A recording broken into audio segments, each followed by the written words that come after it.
bitter criticism. Back to the 47 minutes format. I tried to do something different, but it didn't work because it takes too much time to upload the videos above, I don't know, 1 hour. It takes too long. Maybe 1 hour. It's funny because it's the same times maybe. So I'm back to the 47 minutes. This is a homage to the Rede TVT, seu jornal, journal, newspaper, or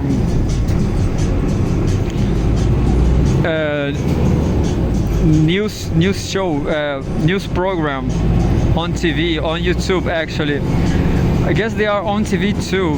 Anyway, here we are reading Pepe Escobar on the bus.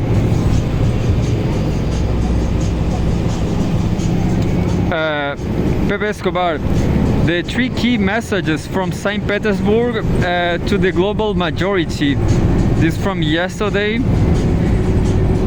I don't know when exactly. Pepe Escobar. In the year of the Russian presidency of BRICS, the St. Petersburg International Economic Forum's PF had to deliver something special. And delivery did. Over 21,000 people, representing no less than 139 nations, a true microcosm of the global majority, discussing every facet of the drive towards a multipolar, multinodal, italics mind, polycentric world. St. Petersburg, beyond all the networking and the frantic deal making, $78 billion world dollars clinched in only 3 days, crafted 3 intertwined key messages already resonating all across the global majority. Message number 1. Well, my first bitter criticism is there's no equivalence, there's no comparison with other, I don't know, other economics nodes. What about other economics nodes? Is this a huge number, or is a regular number, or is a normal number? There's no in your column, Pepe. So make a comparison, would you? I guess that's obvious, but anyway. Message number 1.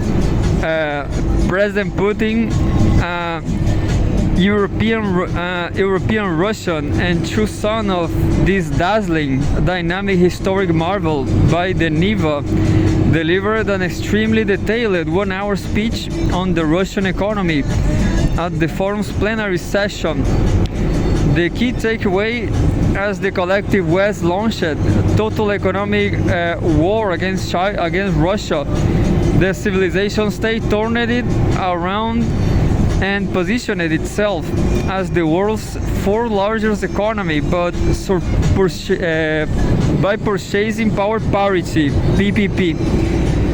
Putin showed how Russia still carries the potential to launch no less than 9 sweeping global structural changes, an all-out drive involving the federal, regional, and municipal spheres. Everything is in play, for global trade and the labor market to digital platforms, modern technologies, strengthening small and medium-sized businesses, and exporting the still untapped phenomenal potential of Russian regions. What was made perfectly clear is how Russia managed to reposition itself beyond sidestepping the illegitimate sanctions tsunami to establishing a solid, diversified system oriented towards global trade and completely linked to the expansion of BRICS.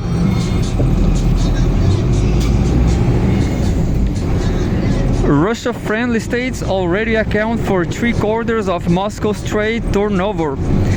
Putin's emphasis on the global majority's accelerated drive to strengthen sovereignty was directly linked to the collective West doing its best, rather worse, to undermine trust in their own payment infrastructure, and that leads us to Glaziev and Dilma rock the boat. Message number 2. That was arguably the major breakthrough in the St. Petersburg. Putin stated how the BRICS are working on their own payment infrastructure, independent from pressure sanctions by the collective West. Putin had a special meeting with Dilma Rousseff, president of the BRICS New Development Bank, NDB. They didn't talk in detail about the bank's development, and most of all, as later confirmed by Rousseff, about the units whose alignments were first revealed exclusively by Sputnik, and a political transactional form of cross-border payments anchored in gold at 40% and BRICS plus currencies 60%. The day after meeting Putin, President Dilma had an even more crucial meeting at 10 a.m. in a private room at SPF with Sergei Glaziev, the Minister of Macroeconomy at the Russia Economic Union, EAEU, and member of the Russian Academy of Sciences. Economy. Oh, that's it, I guess. No.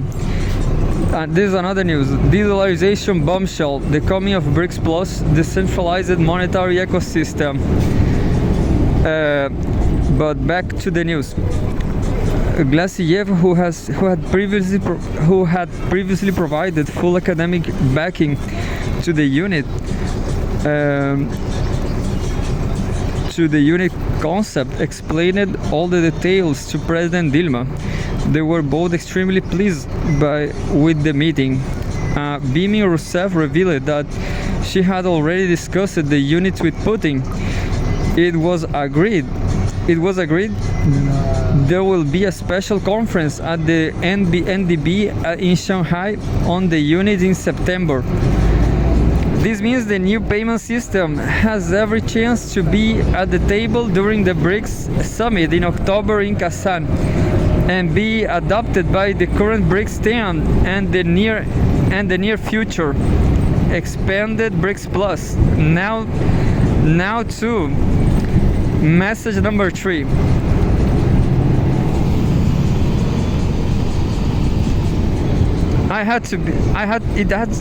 It has to be, of course, about BRICS, which everyone, Putin included. Stress will be significantly expanded. The quality of BRICS releases sessions in St. Petersburg demonstrated how the global majority is now facing a unique historical juncture, with a real possibility for the first time in the last 250 years to go all out for a structural change of the world system. And it's not only about BRICS.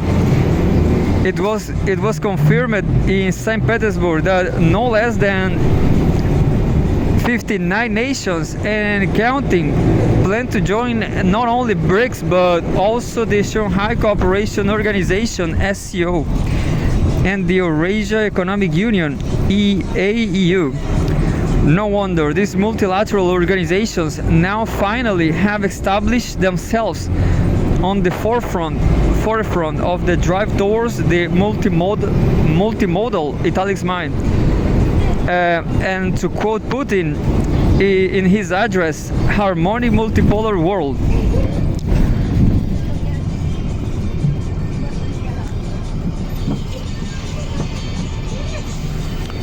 The top sessions for further reference.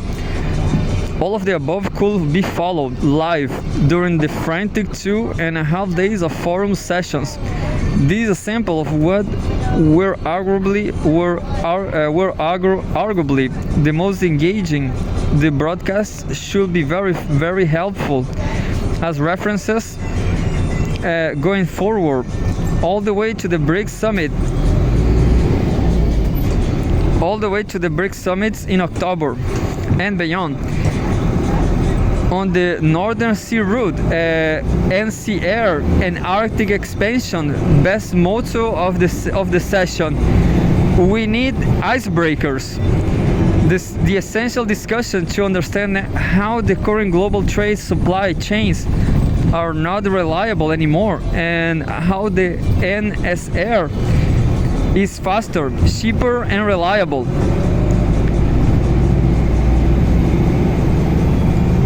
The BRICS Plus roundtable on the International North-South Transportation Corridor, INSTC. This session was particularly crucial. The key actors of the INSTC are Russia, Iran, and India. All BRICS members, actors on the margins, which will profit from the INSTC, from the Caucasus to Central and South Asia, are already interested to be part of BRICS Plus. Igor Levitin, a top Putin advisor, was a key figure in this session.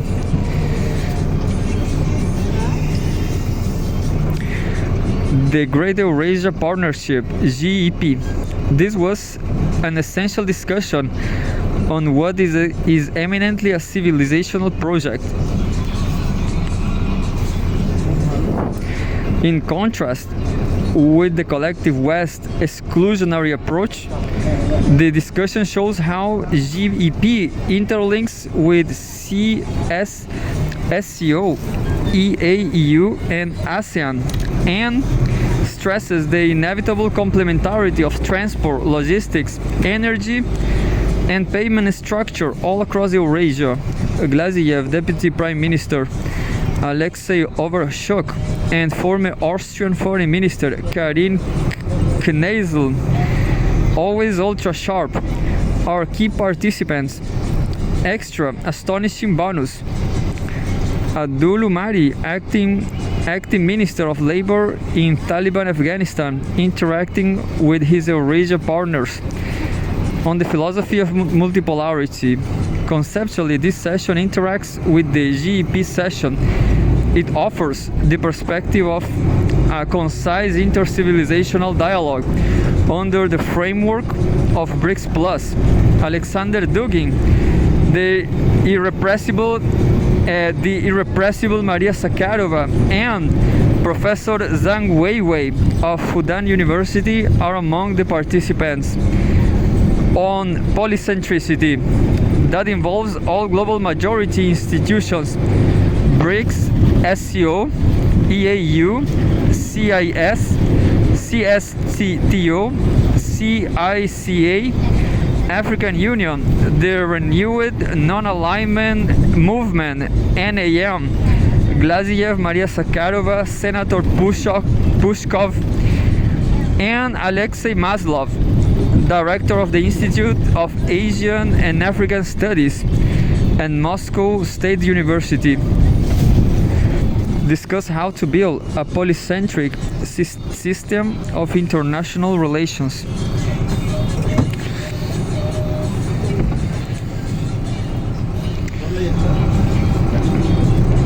I guess that's it. That was all. So well done, Pepe, as always. But this is just like a bitácora. I'm not sure if you say bitácora in English.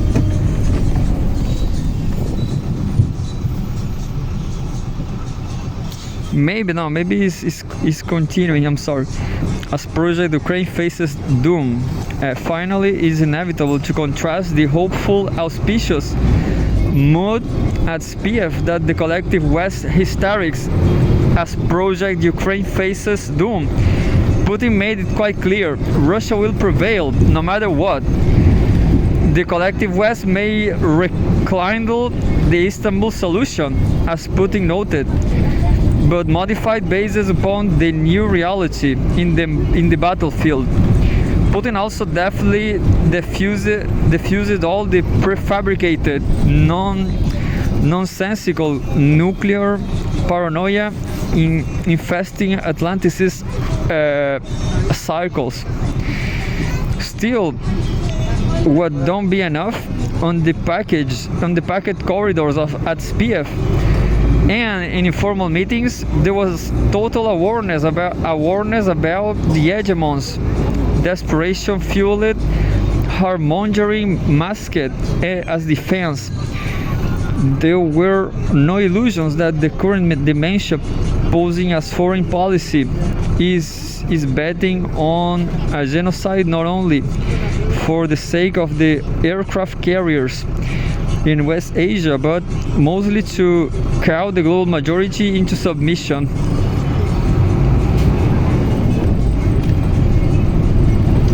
That will raise the serious possibility that the global majority needs to build a military alliance to deter this planned global war.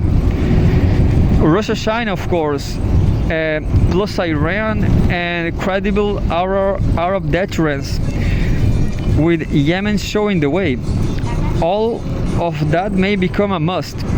A global majority military alliance will have to show up one way or another, either before the incoming planned disaster to mitigate it, or after it has totally engulfed West Asia into a monstrous, vicious war. Ominously, we may be nearly there, but at least St. Petersburg offer glimmers of hope. Putin, Russia will be the heart of the multipolar, harmonic world. Now that's how you clinch a 1 hour speech. And then Pepe showed this article here. I don't know where from. The ritual reside of the Romanovs dynasty from Pepe Escobar Telegram. How the New World Order introduced an era of darkness, from Greg Rees, June 4, 2024. But I guess it's kind of big. It's a big text. It's a large text.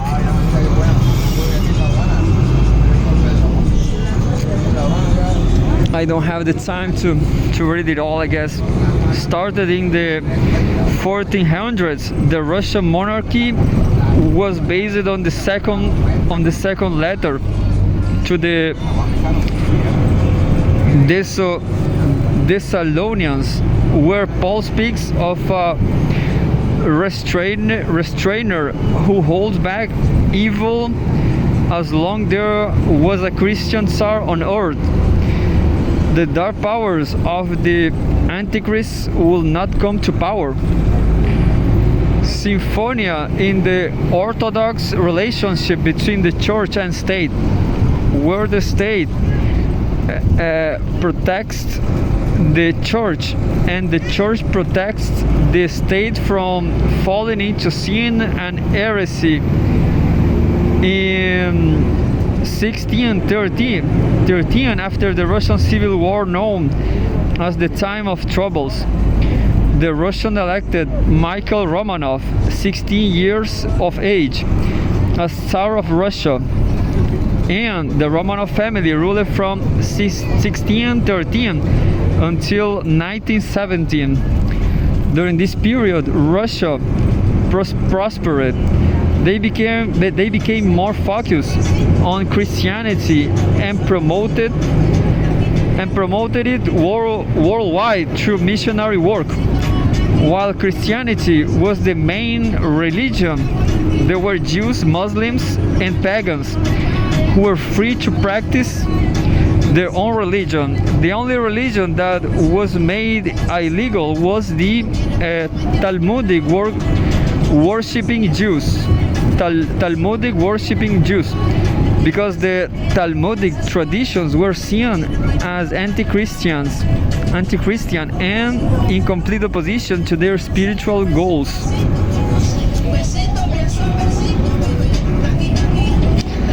These anti-Christian philosophies infiltrated the country when Freemasonry migrated to Russia in the mid 1700s.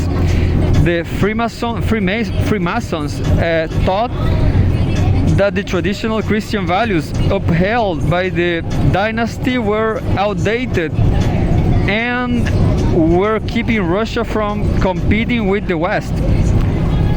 Liberal ideas were introduced, such as misogyny, because women weren't allowed to be Freemasons, which became so popular that if you were a noble person, you had to be a Freemason. And Freemasonry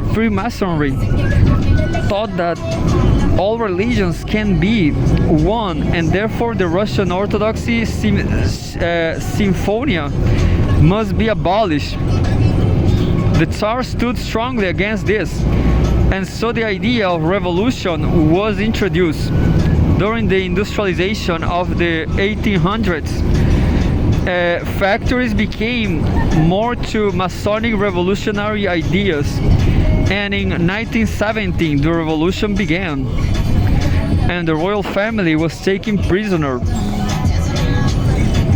The family was taken from their home to a stone house several miles away on the highest point of the Ural Mountains, called Ascension Hill, and murdered. According to the official narrative, they were executed by a firing squad in the basement, but according to the evidence, they were murdered in a very dark ritual manner. According to the investigation of the Orthodox Church, the murderers themselves and the material evidence. This would happen on the night of July 17, 1918. The stone house was known by the Bolsheviks to be a place where evil acts have taken place in the past. It was prepared ahead of time, and the murder involved 11 assassins and 11 victims. The Tsar, his wife, the 4 daughters, the son, and 4 servants. The number 11 is believed to be based on the 11 apostles who remained after Judas betrayed Christ. These 11 people were taken into the basement. They were shot in the knees and they were stabbed with bayonets. And during all of this, their mouths were gagged to quiet their screams. In their memoirs, the murderers wrote it was so bad that they were vomiting. The bodies were then wrapped up in white linen, placed into the back of a truck, and kept alive as they were driven to a swampy area outside of the city. They were finally murdered by being hung upside down to drain their blood. They were beheaded, their teeth removed, and their bodies chopped into pieces. The body parts were partially dissolved in acid and then burned. Eggs were boiled, sprinkled with hash from the burned lentils, which were soaked in royal blood, and consumed at the crime scene. The Tsar's head was placed into a jar, preserved in alcohol, and shipped to Moscow. In the 1920s, the Romanov family diaries were released by the Bolsheviks. They showed the Tsar to be an honorable man, highly intelligent, involving shame to the Russian people, involving political affairs, and a devout Christian. As if part of the ritual, this brought shame to the Russian people who were turned against the Tsar through Marxist propaganda. The Federal Reserve System, the Rothschilds, and the British Round Table opposed the Tsar and the traditional Christian policies that stood in the way on their plans for world domination. And many Russians see Tsar Nicholas II as a necessary precursor of the New World Order, which began proliferating after his death. Tsar Nicholas II is now a saint in the Russian Orthodox Church, and millions of Russian Orthodox Christians believe they need to repent for allowing the dynasty to be destroyed.